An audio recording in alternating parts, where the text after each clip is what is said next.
Eu sou José Colossono, sócio da Goldman. A Goldman é uma empresa que opera em três áreas: imobiliária, financeira e M&A. M&A, para quem não sabe, é fusão e aquisição. Dentro dessas três áreas, basicamente, a gente estrutura a operação, a gente faz consultoria e agora estamos operando seguros específicos para essas três áreas. Bom, falar um pouquinho do ambiente político, né? Estamos em época de eleição. Vamos começar pelo dólar, né? Dólar rompeu a barreira dos 4. Alguns grafistas falam que se o governo não intervir e eventualmente uma esquerda vier para o poder, coisa que a gente acha difícil, o dólar poderia bater até 5,20.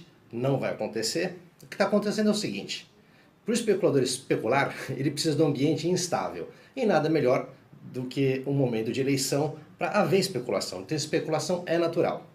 O câmbio passou a barreira dos 4, está em 4,5, 4,10, 4,20, e o governo não está fazendo swap cambial. Por quê? Na verdade, o mercado e o governo estão se testando. Os especuladores estão vendo até onde eles podem ir sem o governo entrar, e o governo está vendo qual é a folga dos especuladores. É óbvio que se precisar, o governo vai intervir. Outra coisa que é muito importante, né, que os capitalíticos falam, né, que o câmbio vai explodir e que nem sei o quê. Quem fala isso aqui não entende economia.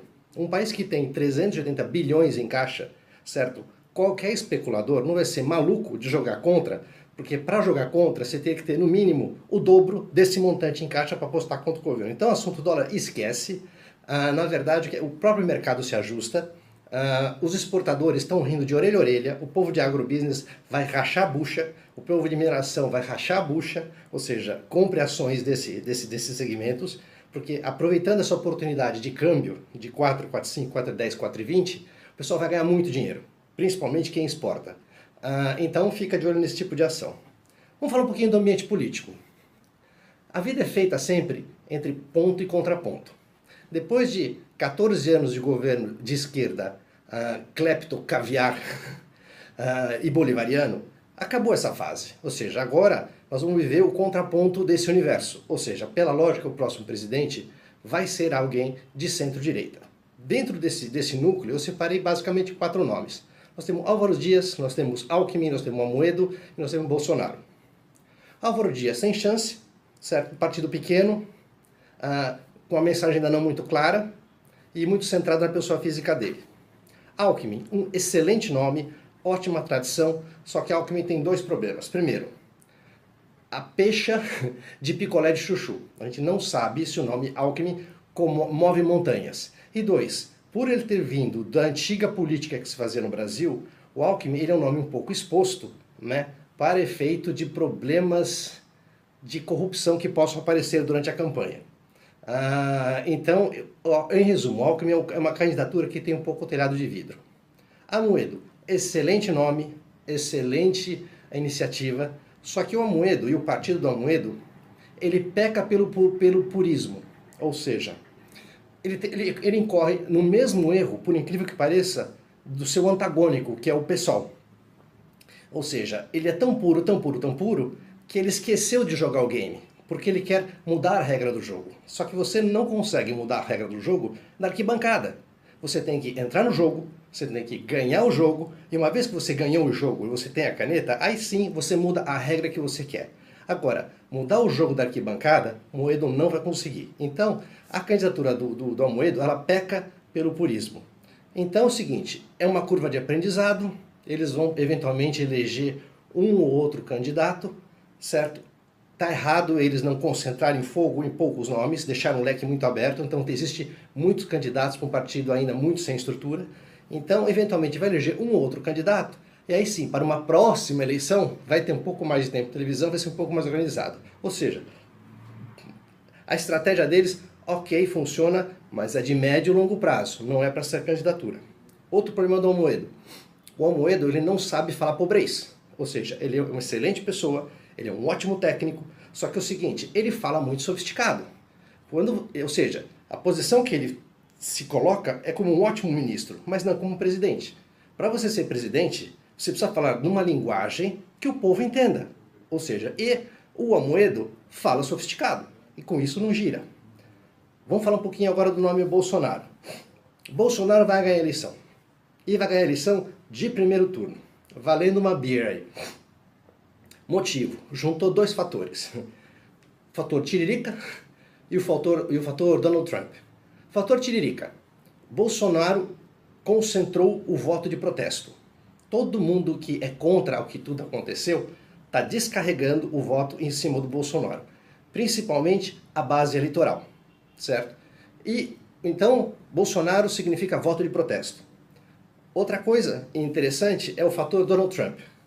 Durante a eleição inteira do Trump, certo? A imprensa odiava o Trump, como continuou odiando, metia o pau nele, só que o que acontece? Quando abriu, os estudos de pesquisa não indicavam que ele ia ganhar, só que quando se abriu as urnas, viu que o Trump ganhou. O que aconteceu? É simples. O eleitor do Trump era um eleitor enrustido que tinha vergonha de dizer que ia votar nele. Exatamente como está acontecendo com o Bolsonaro. Muito eleitor que vai votar no Bolsonaro não diz e não assume que vai votar no Bolsonaro, que é o que vai acontecer agora aqui no Brasil.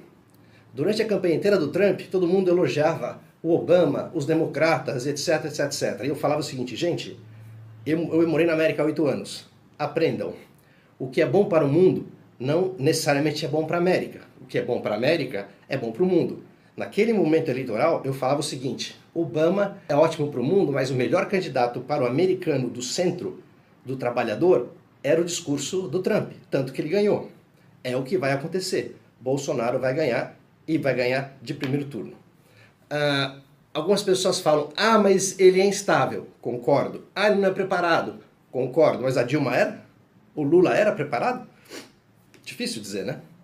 Bolsonaro vai ter que lidar com duas coisas. Primeiro, saber se ele vai deixar o Paulo Guedes governar, certo? E saber se ele vai fazer o que de fato ele se comprometeu a fazer. Foi justamente o que o Ronald Reagan fez.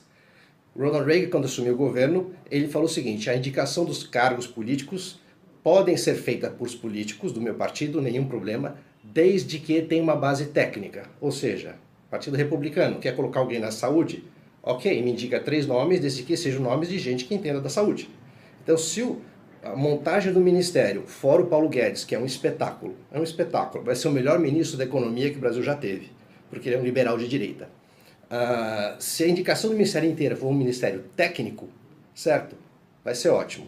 Outra coisa que resta saber é o seguinte, quem vai ficar na Casa Civil do Bolsonaro? Ou seja, porque a Casa Civil é que vai ajudar até fazer a articulação política, que o Lula fazia esplendorosamente e que a Dilma era um desastre. Bom, enfim, esse é o ambiente que nós temos, certo? Valendo uma cerveja que vai ser Bolsonaro, e se entrar Bolsonaro, certo, não vai ser tão apavorante quanto alguns falam. A economia vai andar, certo? As coisas voltam a caminhar, porque eu sempre disse o seguinte, a crise do Brasil nunca foi econômica, a crise do Brasil é de confiança. Prova disso é que a Selic veio de 14,25 para 6,5, a inflação veio de 3,5 para 2,8, certo? E mesmo com essa queda de inflação e queda de juros, o investidor continua não investindo e o consumidor continua não consumindo. Por quê? O investidor não confia e o consumidor tem medo de perder emprego. Restabelecida a confiança, esse Brasil volta a crescer rápido. Eu vejo um futuro legal. Eu acho que 2019 vai ser um ano muito bom. Vale a pena apostar. Abraço.